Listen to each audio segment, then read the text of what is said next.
Praise the lord.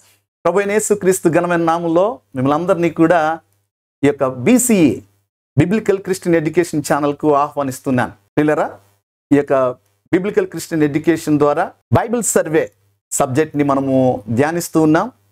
ఇంతకుముందు ఆది కాండమును గురించిన అవుట్లైన్ని మనము ధ్యానించి ఉన్నాం. ఇప్పుడు మనము నిర్గమాకాండం, మోషే రాసిన నిర్గమాకాండానికి సంబంధించిన అవుట్లైన్ని మనము చూడబోతున్నాం. నిర్గమాకాండము యొక్క పుస్తకం పేరు మరియు అర్థము మనం చూద్దాం. హెబ్రీ భాషలో నిర్గమాకాండానికి షెమోత్ అని పిలుస్తారు. షెమోత్ అనగా ఇవి పేర్లు అని అర్థం. అలాగే గ్రీకు భాషలో ఎక్సోడస్ అని పిలుస్తారు. అంటే అర్థము నిష్క్రమణ, బయలు వెల్లుట, మార్గము, విడుదల అనే అర్థాలనిచ్చే ఈ యొక్క పేర్లు ఈ యొక్క గ్రంథానికి ఉంది. ఇది ఇశ్రాయేలీల యొక్క ఐగుప్తు నుండి విమోచనను సూచిస్తూ ఉంది. రచయిత విషయానికి వస్తే మనందరికీ తెలుసు, మోషే ద్వారా ఈ యొక్క మొదటి 5 గ్రంథాలు రాయబడ్డాయని మనము ఇంతకు ముందు చూసి ఉన్నాం. అయితే మోషే గారి ద్వారా ఈ యొక్క నిర్గమాకాండము రచించబడింది. దానికి ఆధారమైన వచనాలు ఇక్కడ మనము నిర్గమాకాండము 17వ అధ్యాయము 14వ వచనము మరియు 24వ అధ్యాయము 4వ వచనం ప్రకారం కనుక మనం గమనిస్తే ఈ యొక్క నిర్గమాకాండము మోషే ద్వారా రచించబడింది అనడానికి ఇవి రుజువులుగా ఉన్నాయి. నిర్గమాకాండం యొక్క ప్రధాన ఉద్దేశాన్ని మనం చూద్దాం. ప్రధాన ఉద్దేశము చాలా స్పష్టంగా తెలియచేయబడతా ఉంది. అదేంటనంటే, ఐగుప్తులో ఉన్నప్పుడు బానిసత్వాన్ని అనుభవించారు. అయితే ఐగుప్తు యొక్క బానిసత్వం నుండి ఇశ్రాయేలీలు విమోచించబడము, అదే రీతిగా యెహోవా తన ప్రజలతో చేసిన నిబంధనను గురించి, అలాగే దేవుని పరిశుద్ధతను మరియు ఆయనను ఆరాధించే విధానం గురించి తెలియచేయటమే ఈ గ్రంథం యొక్క ముఖ్య ఉద్దేశమై ఉంది.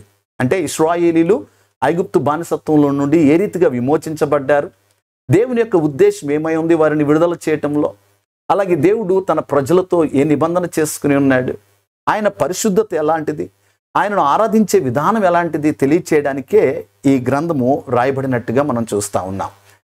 పిల్లరా, అంతేకాదు ఈ రచనా కాలం అంటే నిర్గమాకాండము రాయబడిన ఆ కాలాన్ని కనుక మనం గమనిస్తే క్రీస్తు పూర్వం 1450 నుండి 1400 సంవత్సరాల మధ్యలో ఇది రాయబడినట్టుగా మనం చూస్తూ ఉన్నాము. ఆ తర్వాత అధ్యాయాలు, ఈ యొక్క గ్రంథం యొక్క అధ్యాయాలు కనుక చూస్తే 40 అధ్యాయాలు ఈ యొక్క నిర్గమాకాండంలో ఉన్నాయి. వచనాలు 1213 వచనాలు ఈ యొక్క నిర్గమాకాండంలో ఉన్నాయి.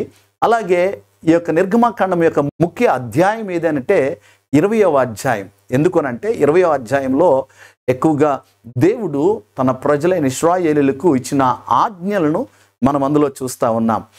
అలాగే ముఖ్య వచనముగా నిర్గమాకాండము 3వ అధ్యాయం 14వ వచనము, 20వ అధ్యాయము 3వ వచనాన్ని మనము ముఖ్య వచనాలుగా ఇందులో మనము చూస్తూ ఉన్నాం. అలాగే నిర్గమాకాండంలో ముఖ్యమైన ప్రజల గురించి మనము చూడవచ్చు. దైవజనుడైన మోషే, ప్రధాన యాజకుడైన అహరోను, అలాగే వారి సహోదరి అయిన మిరియాము, ఐగుప్తుని పరిపాలించిన ఫరో, అలాగే దేవుడు తన ప్రజలతో నిబంధన చేసుకున్న ఇశ్రాయేలీయులు, అలాగే మోషే భార్య అయిన సిఫోరా, అలాగే సిఫోరా తండ్రి అనగా మోషే మామగారైన ఇత్రో, అదే రీతిగా మోషే పరిచారకుడైన యెహోషువ, అలాగే హూరు అనే వ్యక్తులని ఇందులో ముఖ్యమైన వ్యక్తులుగా మనము చూస్తూ ఉన్నాం. దైవజనుడైన మోషే యొక్క జీవితాన్ని కనుక మనం గమనిస్తే మోషే 120 సంవత్సరములు జీవించినట్టుగా మనము దేవుని యొక్క లేఖనంలో మనం చూస్తూ ఉన్నాం. ఈ 120 సంవత్సరాలు 3 ముఖ్యమైన భాగాలుగా విభజించబడ్డాయి. మొదటి 40 సంవత్సరాలు మోషే ఐగుప్తులో ఫరో యొక్క రాజభవనంలో ఏ రీతిగా జీవించాడో ఆ మొదటి 40 సంవత్సరాలు వివరిస్తూ ఉన్నాయి. రెండవ 40 సంవత్సరాలు తన మామ అయిన ఇత్రో దగ్గర మిద్యానులో మందను కాసుకుంటూ 40 సంవత్సరాలు గడిపినట్టుగా మనం చూస్తూ ఉన్నాం. మూడవ 40 సంవత్సరాలు ఇశ్రాయేలుని నడిపిస్తూ అరణ్యంలో మరి నాయకుడిగా తను ముందు నడిచిన ఆ యొక్క సంవత్సరాలను ఇందులో గమనిస్తూ ఉన్నాం. ఆ తర్వాత మనము గమనిస్తే ప్రియులరా, నిర్గమాకాండము యొక్క ముఖ్యమైన విభాగాలు ఐగుప్తు బానిసత్వం నుండి ఇశ్రాయేలీయులు విడిపించబడుట. ఇది మొదటి అధ్యాయం మొదలుకొని 12వ అధ్యాయం వరకు కూడా వారి యొక్క విడుదలను గురించి తెలియజేస్తుంది. అంటే ఐగుప్తులో ఇశ్రాయేలు యొక్క బానిసత్వాన్ని గురించి, అలాగే దేవుడు మోషేని ఏ రీతిగా పిలిచాడో, అలాగే ఫరో ఎదుట చేయబడిన ఆ 10 తెగుళ్ళ గురించి, మొదటి పస్కా పండుగ ఏ రీతిగా ఇశ్రాయేలు ఆచరించారో, అలాగే ఐగుప్తు నుంచి ఏ రీతిగా బయటకు వెడలి వెళ్ళారో, ఈ యొక్క మొదటి అధ్యాయం మొదలుకొని 12వ అధ్యాయం వరకు కూడా ఈ మొదటి విభాగంగా మనం చూడవచ్చు. రెండవ విభాగము ఎర్ర సముద్రం దాటడం గురించి మరియు వారి యొక్క అరణ్య ప్రయాణం గురించి తెలియచేస్తుంది. 13వ అధ్యాయం మొదలుకొని 18వ అధ్యాయం వరకు కూడా వారు ఎర్ర సముద్రమును దాటి అరణ్య ప్రయాణంలో వారు ఎదుర్కొన్న సమస్యలు, వాటికి పరిష్కారాలు ఈ యొక్క 13 నుంచి 18 అధ్యాయాలు మనము చూడవచ్చు. అందులో మనము ముఖ్యంగా ఈ ఎర్ర సముద్రం పాయలాగుతున్న గురించి, అలాగే ఆకాశం నుండి మన్నా ఏ రీతిగా కురిసిందో, అంతేకాదు మస్సా మేరీబా దగ్గర జరిగిన సంఘటన గురించి, అలాగే మోషే ఇశ్రాయేలీయులకు సలహాలు ఇస్తూ వారి యొక్క సమస్యలను పరిష్కరిస్తూ ఉన్నప్పుడు ఇత్రో గమనించి ఏ రీతిగా వారి యొక్క సమస్యలు పరిష్కరించాలో తగిన సూచనలు ఇత్రో ఇచ్చినట్టుగా మనము అందులో చూడగలుగుతూ ఉన్నాం. మూడవ విభాగానికి వస్తే సీనాయి పర్వతం వద్ద దేవుడు అనుగ్రహించిన నిబంధన మరియు 10 ఆజ్ఞల గురించి ఈ 19వ అధ్యాయం మొదలుకుని 24వ అధ్యాయం వరకు కూడా ఇందులో మనం చూడవచ్చు. దేవుడు సీనాయి పర్వతంపై ప్రత్యక్షమగుట, అలాగే 10 ఆజ్ఞలు ఇచ్చుట, ఇశ్రాయేలీయులు జీవించవలసిన విధానంలో వారికి తగిన నీతి నియమాలు అంటే నియమ నిబంధనలు ఏమై ఉన్నాయో వాటన్నిటిని ప్రభు అనుగ్రహించాడు. అలాగే దేవుడు తన ప్రజలతో చేసుకున్న నిబంధనను కూడా ఇక్కడ ధృవీకరించబడినట్టుగా మనము ఈ అధ్యాయాలలో మనం చూస్తా ఉన్నాం. నిర్గమాకాండం యొక్క 4వ విభాగం ఇది చాలా ప్రత్యేకమైనది. ఎందుకనంటే 25వ అధ్యాయం మొదలుకుని 40వ అధ్యాయం వరకు కూడా ప్రత్యక్ష గుడారం యొక్క నిర్మాణం మరియు ఆరాధన గురించి ఈ 25వ అధ్యాయం మొదలుకుని 40వ అధ్యాయం వరకు కూడా మనం చూస్తా ఉన్నాం.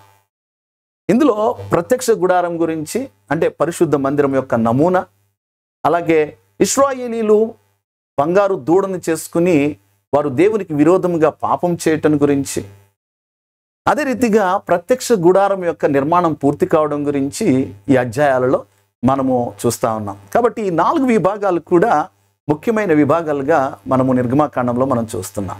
తర్వాతది ముఖ్యమైన అంశాలు అవేంటో మనము నిర్గమాకాండంలో మనం చూస్తే, మొదటిది విమోచన గురించి తెలియచేయబడుతుంది. రిడెంప్షన్. దేవుడు తన ప్రజలను వారి బానిసత్వం నుంచి ఏ రీతిగా విడిపించాడో తెలియచేస్తూ ఉంది. అది ముఖ్యమైన అంశముగా, అంటే విమోచన అనేది ముఖ్యమైన అంశముగా, అలాగే దేవుడు తన ప్రజలతో చేసుకున్న నిబంధన ఏదైతే ఉందో కవెనెంట్, అది ఒక ముఖ్యమైన అంశముగా ఉంది. అలాగే దేవుని యొక్క ఆజ్ఞలు మరియు ఆయన యొక్క న్యాయ పరిపాలన గురించి, లా అండ్ జస్టిస్, వీటి గురించి ఒక ప్రత్యేకమైన అంశాలుగా, అదే రీతిగా గాడ్స్ ప్రజెన్స్, దేవుని సన్నిధి గురించి, ప్రత్యక్ష గుడారము, అలాగే దేవుడు తన ప్రజల మధ్య నివసించటం గురించి, ఇవన్నీ కూడా ప్రధానమైన అంశాలుగా ఈ పుస్తకంలో రాయబడ్డట్టుగా మనం గమనిస్తూ ఉన్నాం. ఆ తర్వాత విషయాన్ని మనం గమనిస్తే నిర్గమాకాండంలో క్రీస్తు యొక్క ప్రత్యక్షత. మొదటిగా మనము ఇశ్రాయేలీయులు నిర్వహించిన మొదటి పస్కాను గనక మనం గమనిస్తే నిర్గమాకాండం 12వ అధ్యాయంలో వారు పస్కాను ఆచరించిన విధానం అక్కడ కనిపిస్తూ ఉంది. అయితే ఈ పస్కా పండుగ యేసుక్రీస్తు ప్రభు వారికి ఎలా సాదృశ్యంగా ఉందనంటే, యేసుక్రీస్తు ప్రభు వారు మన కొరకు బలియాగమైన దేవుని గొర్రెపిల్లగా ఉన్నాడు.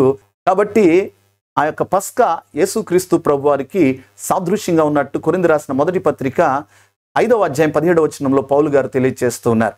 రెండవదిగా మనము గమనించినప్పుడు అద్భుతంగా అనుగ్రహించబడిన మన్నా, ఈ మన్నా విషయంలో చూస్తే అందులో కూడా క్రీస్తు యొక్క ప్రత్యక్షతను మనం గమనిస్తూ ఉన్నాం.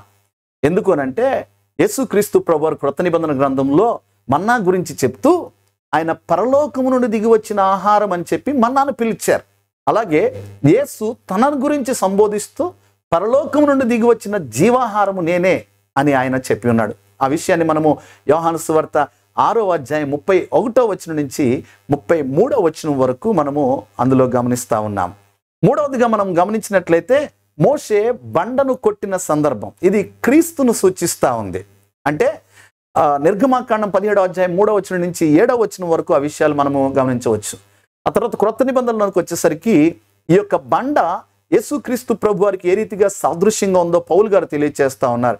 కొరింథీ రాసిన మొదటి పత్రిక 10వ అధ్యాయం 4వ వచనంలో వారు తమను వెంబడించిన ఆత్మీయ బండలోనిది త్రాగి ఉన్నారు అని పౌలు గారు రాస్తూ ఆ బండ క్రీస్తే అని ఆయన సంబోధించారు. ప్రియులారా, ఇంతవరకు కూడా మనము నిర్గమాకాండానికి సంబంధించిన మొదటి భాగాన్ని మనం చూసి ఉన్నాం. ఈ మొదటి భాగంలో నిర్గమాకాండం ఏ రీతిగా విభజించబడిందో ఆ విభజనను గురించి మనం చూసి ఉన్నాం.